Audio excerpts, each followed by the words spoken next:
जय जगन्नाथ सांग मैंने आई होप आपण मैंने आज दिनटा फुल एंजॉय करथिबे।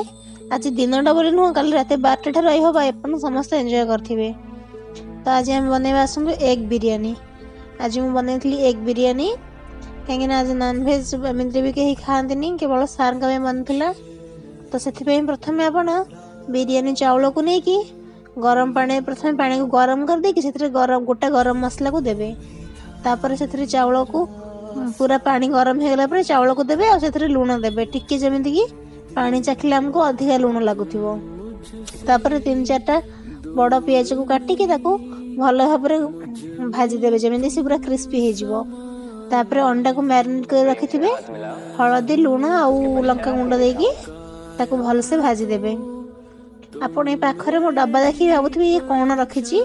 एक्चुअली मो जिनस सब खराब हो जाए ना शीत दिन पई मो खराब सुखिया को टाइम पाए ना तो रोषे कला समय ता पाखे रखी दिए कहीं टिके से उषुम हो जिनस काले खराब ना हम जल्दी बोली। देख अंडा को भाजी काट देबे। तापर जो तेल थी पुणी कहीं कौटी बाहर करेंगे से ही आप तेजपत्र आ गोटे गरम मसला सब जमी तेजपत्र आउ दालचीनी गोलमरीच लवंग पकई ताको भल भाजी देवे। तापर से अदा रसुण पेस्ट 2 चम्मच देकी ताको भल से भाजी देवे। तापर अन्य पटरे कंचा लंका और टमाटो को पेस्ट कर रखी थे ताको देकी टिके भल भाव भाजी देवे जमीती कि तेल छाड़ी आसला पर्यंत ताको टिके भाजिए भल आ से आपन देवे धनिया पाउडर जीरा पाउडर गरम मसला अल्प देवे कहीं आम गोटे गरम मसला अलरेडी पकई ना और टे चटपट लगे चाट मसला इच्छा हुए चाट मसला देवे ना किसी कंपलसरी ना करके भल भाव मिसई घाटी देवे आ तेल छाड़ी आसला पर्यंत जो भाई कहली भल भाजी देवे।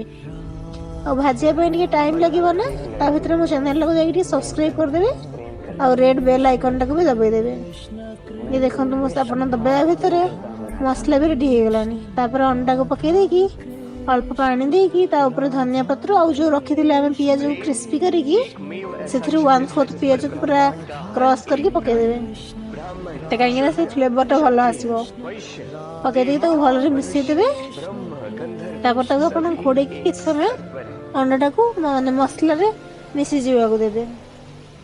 आरपटे आप भात को अधिका बिल्कुल भी गरम करेंगे मैंने नरम करेंगे 85 to 90% हो गले बंद करके रखिदेवे।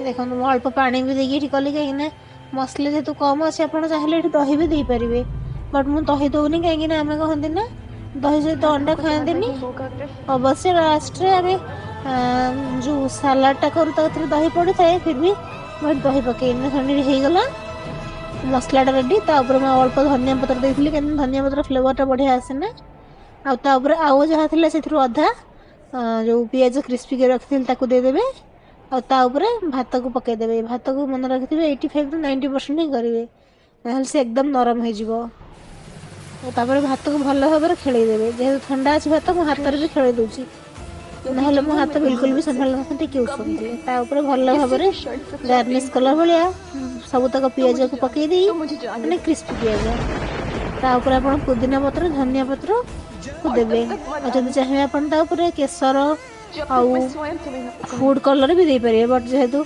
सब केवल घरे खायापी करते मत गार्निश करके रखा दरकार नहीं आ पुदीना पत्र पसंद भी नहीं हमको।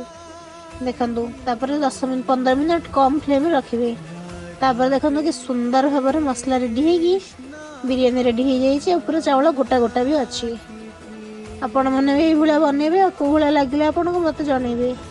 मु भी नुआ नुआ रोषे करुँची तो जस्ट होप कि भल लगी सार को आपन तो यार शॉर्ट वीडियो देखिए सार को तो बहुत पसंद भी आसला।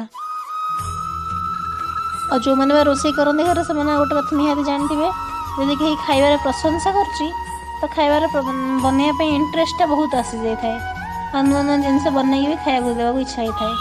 और मो क्षेत्र सब अधिका हुए जदि कि मैं प्रशंसा करे ना खाइबार नेक्स्ट टाइम नुआ नुआ आइटम बनई देवे मतलब बहुत खुशी लगी थाए। जस्ट होप आप वीडियो पसंद आदि पसंद आसला प्लीज लाइक कर दिंतु आ भावुँ आप सब्सक्राइब भी कर दे जदि करना प्लीज कर दिंतु। Bye bye.